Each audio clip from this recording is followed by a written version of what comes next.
하나님 말씀 욥기 13장 1절에서 14절 또 12절에서 15절 이렇게 나눠서 보도록 하겠습니다. 욥기 13장 1절에서 4절입니다. 나의 눈이 이것을 다 보았고 나의 귀가 이것을 듣고 깨달았느니라. 너희 아는 것을 나도 아노니 너희만 못하지 않으니라. 참으로 나는 전능자에게 말씀하려 하며 하나님과 변론하려 하느라. 너희는 거짓말을 지어내는 자요 다 쓸모없는 어원이니라. 여기 어원이니라를 공동번역은 돌팔이 의사니라 그렇게 번역을 했습니다. 어원이니라. 또 12절에서 15절 보겠습니다. 너희의 격언은 재 같은 속담이요 너희가 방하는 것은 토성이니라. 너희는 잠잠하고 나를 버려두어 말하게 하라. 무슨 일이 닥치든지 내가 당하리라. 내가 어찌하여 내 살을 내 이로 물고 내 생명을 내 손에 두겠느냐. 그가 나를 죽이시리니 내가 희망이 없노라. 그러나 그의 앞에서 내 행위를 아뢰리라. 요 15절을 지금 우리 개역 개정은 그가 나를 죽이시리니 내가 희망이 없노라. 그러나 그의 앞에서 내 행위를 아뢰리라. 이렇게 번역을 했는데 옛날 개역 성경은 그가 나를 죽이시리니 내가 소망이 없노라. 그러나 그의 앞에서 내 행위를 변백하리라. 각주에 보면은 비록 그가 나를 죽이실지라도 나는 그를 의뢰하리니 우리 개역 개정이 없는데 개역 성경에 있습니다. 공동 번역은 15절 이렇게 번역합니다. 어차피 그의 손에 죽을 몸 아무 바랄 것도 없지만 나의 걸어온 발자취를 그의 앞에 낱낱이 밝히리라. 그래서 오늘 아침에는 나를 죽이실지라도 주님만 신뢰하라는 제목으로 같이 은혜하겠습니다. 나를 죽이실지라도 주님만 신뢰하라.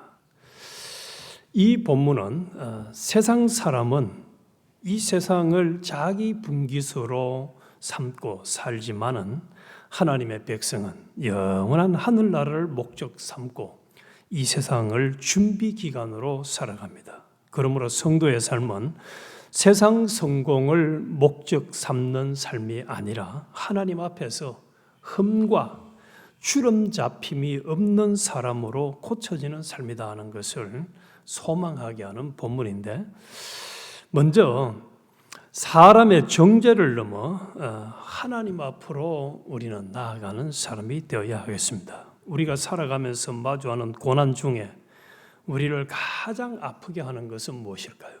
우리를 아프게 하는 거예요. 그것은 육체의 질병이나 물질의 손실보다도 나를 가장 잘 안다고 하는 사람들이 던지는 날카로운 말의 칼날, 또 시선의 정죄입니다. 말의 칼날과 시선의 정죄. 제가 오늘도 차 운전을 하면서 하나님께서 이 욥기를 42장까지 길게, 어떤 유다서는 한 장이잖아요. 또 디도서도 한 장. 이렇게 한 장짜리도 있는데 42장까지는 말씀했는데 이 중에 굉장히 많은 분량을 차지하는 것이 제 친구의 말. 그러나 그 말은 맞는 말 같은데 틀린 말이다. 이걸 지금 가르친다. 그래서 큰 욥기의 큰 주제가 말입니다. 말.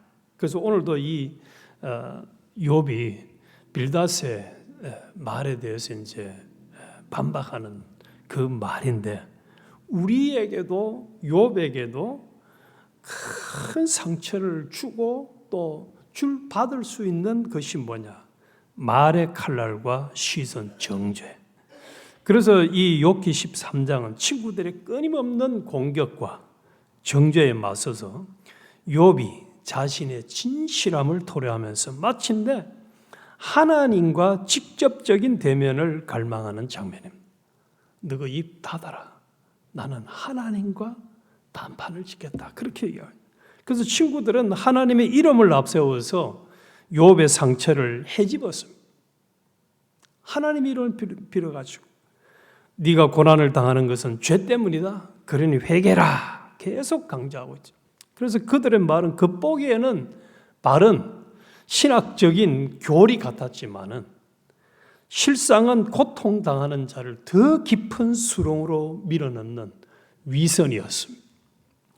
이에 욥은 사람의 얕은 판단을 단호히 거부하고 비록 두렵고 떨릴지라도 하나님 앞에 직접 단독자로 서기를 원하고 있습니다. 오늘 우리는 이 처절한 욥의 절규 속에서 하나님의 침묵이라는 어두운 터널을 지날 때 우리가 진정으로 바라보고 의지하고 소망해야 할 중보자가 누군가, 이것을 우리에게 발견하게 합니다. 그래서 사람의 정죄를 넘어서 우리를 하나님 앞에 직접 서게 하시는 중보자 예수 그리스도를 우리는 찾고 또 그 복음 안에 들어가야 하겠습니다. 그래서 이 1절에서 12절까지는 사람의 정죄는 영혼을 고치지 못한다 하는 것을 교훈해 주고 있습니다. 욥은 먼저 하나님의 대변인처럼 자처하며 자신을 공격하는 친구들을 향해서 강하게 반박합니다. 4절에서 말씀했죠. 너희는 거짓말을 지어내는 자요 다 쓸모없는 어원이니라 라고 선포합니다. 어원은 아픈 사람을 고쳐야 마땅한데 도리어 상처를 덧내고 찌르고 있기 때문에 7절에서는 너희가 하나님을 위하여 불의를 말하느냐 그를 위하여 속임을 말하느냐 하며 하나님을 변호한다는 명분으로 행하는 그들의 신학적 위선을 무섭게 고발하고 있습니다. 그래서 그들이 붙잡고 있는 인과응보의 논리는 한낱 재 같은 속담이요 무너지기 쉬운 토성에 불과하다. 12절에는 말씀. 재와 같은 속담. 또 성은 쌓은데 흙으로 쌓아서 쉽게 무너지는 것과 같다라고 욥은 이야기를 하고 있습니다. 그래서 여기서 인간의 지독한 영적 무능과 이 죄성이 드러나는데 사람은 누군가의 고난을 보면은 너무나 쉽게 심판관이 되어서 판단을 합니다. 사랑하기보다는 설명하려고 하고 긍휼을 베풀기보다는 너무 빨리 결론을 내리려고 정죄합니다.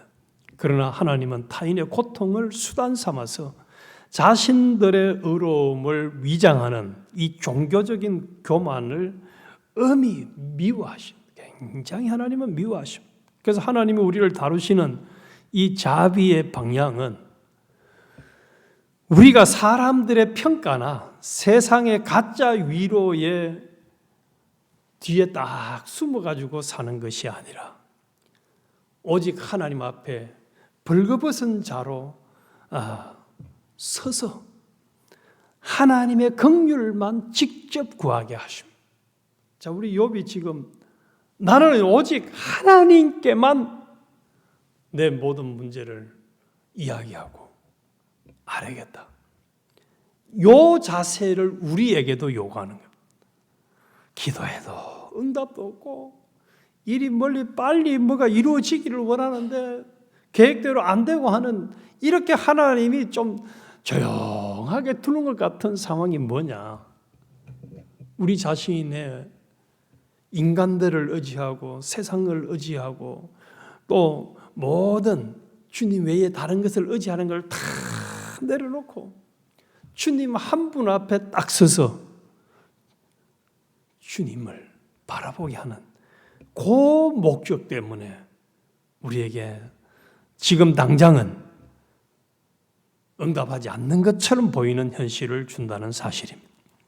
동시에 우리는 고난당하는 이웃을 너무도 쉽게 판단했던 교만을 회개해야 합니다. 진리라는 이름으로 사람을 죽이는 말이 아니라 이제부터는 예수님의 십자가의 피로 죄를 담당하신 이 구원의 위로, 주님의 위로를 흘려보내고 함께 울고 함께 기도하는 살리는 입술이 되어야 하겠습니다. 그리고 13절에서 19절까지는 참된 믿음은 죽음 앞에서도 물러서지 않는다는 사실입니다. 죽음 앞에서도 물러서지 않습니다. 그래서 오늘 제목을 나를 죽이실지라도 주님만 신뢰하라. 친구들의 입을 막은 욥은 이제 자신의 생명을 걸고 비장한 각오로 하나님 앞에 나아갑니다. 그래서 이 15절에서 고백은 욥기 전체를 관통하는 위대한 믿음의 정수라고 할 수가 있습니다. 제가 다시 한번 볼게요. 그가 나를 죽이시리니 내가 희망이 없노라, 소망이 없노라. 그러나 그의 앞에서 내 행위를 아뢰리라. 개역 성경은 변백하리라. 자, 이게 무슨 말이냐? 얼핏 보면은 희망이 없다와 그를 아뢰겠다는 정반대의 말처럼 보입니다. 그러나 이 13장 전체에서 욥의 친구들과 변론하면서 하나님 앞에 직접 나아가려는 이 상황을 고려하면 이 둘은 뭐라고 정의할 수 있느냐? 죽음을 각오한 법정적 호소. 법정에서 마치 재판장에게 호소하듯이 하나님 앞에 호소하는 의미의 말씀입니다. 그래서 하나님이 이 고난으로 결국 나를 죽이실지도 모른다는 거예요. 모른다. 내 육신의 생명에 대해서는 아무런 희망이 없다는 거예요. 그러나 비록 그분이 나를 죽이신다 할지라도 나의 무죄함을 판단해 주실 분은 오직 하나님 한 분뿐이시기에 나는 끝까지 그분만을 신뢰하겠다는 고백이 25절의 고백입니다. 그러니 나는 죽음을 무릅쓰고서라도 그분 앞에 서서 내 결백과 행위를 정면으로 주장하겠다, 변백하겠다, 아뢰겠다라는 말씀. 그래서 다시 말하면 이 욥의 고백은 맹목적이고 수동적인 순종이 아니라 한편으로는 하나님을 향해서 따지고 항변하기 위해서 자신의 목숨마저 걸겠다는 거예요. 자신의 목숨은. 그래서 자신을 치시는 분도 하나님이시지만 자신을 변호해 주실 분도 하나님이심을 역설적으로 믿는 믿음입니다. 이걸 우리에게 교훈해 주는 거예요. 그래서 참된 신앙은 여기서 우리가 뭘 알 수 있느냐? 상황이 아주 좋아졌을 때, 호전되었을 때의 소망을 두는 것이 아니라 상황이 좋아지지 않더라도 하나님께 소망을 두는 것입니다. 이 욥은 병이 낫거나 재산이 회복될 것이라는 희망이 없습니다. 버렸습니다. 그러나 하나님이 공의로우신 분이라는 사실에 대한 희망을 버리지 않았습니다. 여기서 우리도 우리의 기도에 응답이 없거나 환경이 개선되어지지 않았을 때에도 오직 하나님이라는 존재 자체, 하나님 한 분에게 대한 소망을 우리는 목숨 걸고 가져야 된다. 이걸 지금 이 15절은 우리에게 교훈해 주고 있습니다. 그리고 정직한 탄식과 항변도 훌륭한 믿음의 기도라는 거예요. 그래서 그의 앞에서 내 행위를 아뢰리라는 이 욥의 태도가 한편으로는 얼마나 당돌합니까? 나는 하나님께 반드시 아뢰겠다. 그래서 성도들은 종종 하나님께 불평하거나 따지는 것을 불경건하다고 생각하여 속으로 골마 터지기도 하는데, 그러나 욥은 자신의 억울함과 고통을 사람들, 친구들이 아닌 하나님께 직접 가지고 나갔습니다. 하나님은 우리를 피하시는 분이 아니라 우리의 치열한 항변, 또 눈물에 질문을 품어주시는 분이십니다. 품어주시는 분. 세 번째는 죽으면 죽으리라는 십자가의 신앙입니다. 자신을 죽이시는 것 같은 하나님께로 도리어 달려가는 이 욥의 모습. 이게 겟세마네 동산에서 내 원대로 마옵시고 아버지의 원대로 하옵소서라고 기도하며 십자가로 나아가신 예수 그리스도의 그림자를 보여주고 있습니다. 가장 깊은 절망의 자리에서 도리어 하나님을 굳게 붙잡는 것이 이게 참된 복음의 능력입니다. 너무너무 힘들어서 하나님이 나를 버리셔도 주님이 나를 찾지 않으시는 것 같아도 그 상황에서도 하나님을 찾고 붙드는 것. 그래서 욥은 하나님이 두렵고 자신을 치시는 것 같아 절망이 아주 그냥 엄습해서 완전 그냥 좌절스러웠지만은 하나님 밖에는 답이 없음을 알았기 때문에 죽음을 무릅쓰고 하나님께 매달리고 있습니다. 우리도 눈앞의 환경이 흔들리거나 또 질병과 죽음의 공포가 찾아오거나 또 여러 가지 참으로 복잡한 그런 상황을 닥쳤을 때라도 이제 우리가 취해야 될 자세는 하나님을 의심하는 자세가 아니라 하나님이 나를 버리셨나 봐, 하나님은 나를 사랑하지 않는가 봐 하는 것이 아니라 욥처럼 하나님을 목숨 걸고 찾는 요 자세로 우리가 살아가기를 주님은 원하신다는 사실입니다. 그래서 이 눈물겨운 신뢰의 고백은 예수 그리스도가 욥은 이 문제를 다 해결 못했지만 예수 그리스도는 우리의 모든 죄짐을 다 짊어지시고 십자가에서 죽고 부활하심으로 우리의 문제까지 다 해결해 주셨습니다. 해결해 주셨어요. 그래서 20절에서 28절까지는 이제 참된 중보자 없이는 하나님 앞에 설 수 없음을 또 명확하게 보여주고 있습니다. 이 욥은 하나님과 본격적으로 대면하며 두 가지 자비를 구합니다.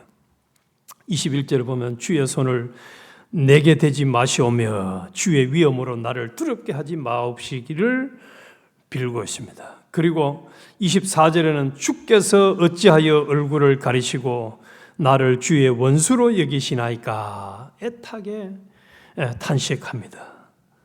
자신은 날리는 낙엽 같고 마른 검불, 재 같은 참 보잘것없는 존재인데 주님이 어린 시절에 이 은밀한 죄까지 추궁하면서 발에 착고를 채우시니 28절은 썩은 물건과 좀 먹은 어복처럼 허물어져 가고 있다고 고백하고 있습니다. 그래서 여기서 인간의 한계를 명확하게 보여주고 있습니다. 인간은 하나님 앞에 서야만 하는 존재이지만 동시에 죄인은 거룩하신 하나님 앞에 감히 설 수가 없습니다. 하나님이 얼굴을 가리시면 우리는 즉시 무너지는 마치 영적 파산자들입니다.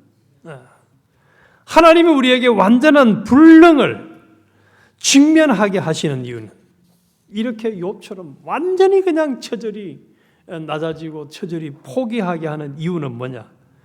우리 손에 쥐어진 자아의 힘을 포기하고 오직 주님의 무조건적인 자비만 구하게 하심입니다. 그래서 주님 외에 다른 것 어제 때가 싹 다 내려놓고 오직 주님 한 분만 의지하는 사람이 되라고 우리에게 이렇게 딱 벽에 부딪히게 한다는 사실. 그래서 이 절망적인 탄식은 예수 그리스도로 말미암아서 복된 소식, 복음으로 바뀝니다. 주의 손을 내게 대지 마소서 했던 그 심판의 손이 십자가 위 예수 그리스도께 그대로 임했습니다. 예수님은 우리가 받아야 할 원수 같은 정죄를 홀로 짊어지시고 나의 하나님 어찌하여 나를 버리셨나이까 외치면서 하나님 아버지께 철저히 외면당하셨습니다. 그리스도께서 우리 대신 원수로 취급당해 죽으셨기에 이제 그리스도 예수 안에 있는 우리들은 하나님은 더 이상 두려운 심판주가 아니라 자비로운 아버지십니다. 아버지세요. 얼마나 감사한지. 그래서 하나님의 얼굴은 우리를 향해서 영원한 은혜의 빛을 비춰주고 있습니다. 영원한 얼마나 감사한 일.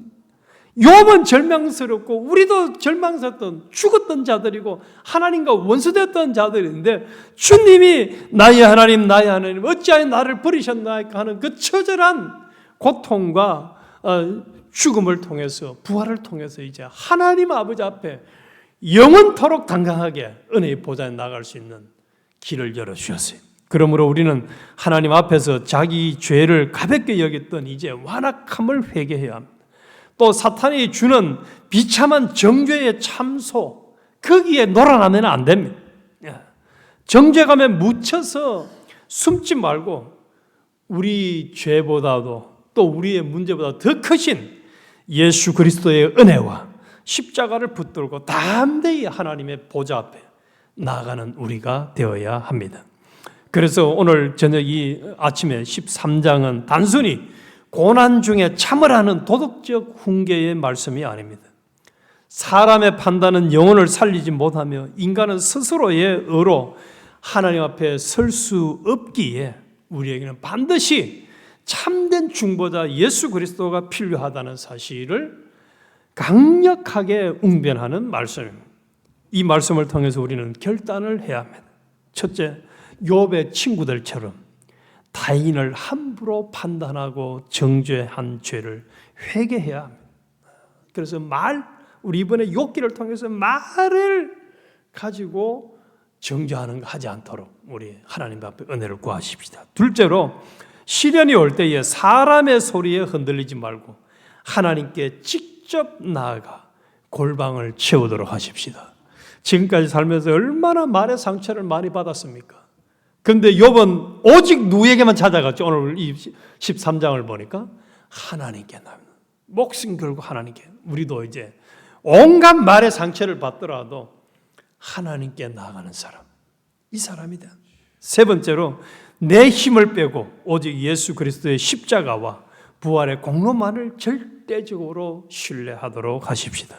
그래서 하나님은 우리 자신들을 원수로 여기시는 듯한 깊은 시련과 침묵 속에서도 인간의 얄팍한 정죄, 또 자기 의를 버리고 우리 대신 버림받아서 하나님 앞에 설 길을 열어주신 참된 중보자 예수 그리스도를 끝까지 신뢰하도록 하십니다. 그리고 세상의 어리석은 평가를 다 내려놓고 나를 죽이실지라도 주님만 신뢰하겠다는 이 일사각오의 믿음으로 우리가 만나는 어려움을 넘어서 승리를 주시는 예수 그리스도를 붙들므로 이제 승리하는 그런 복된 성도가 되시기를 주님의 이름으로 축원합니다.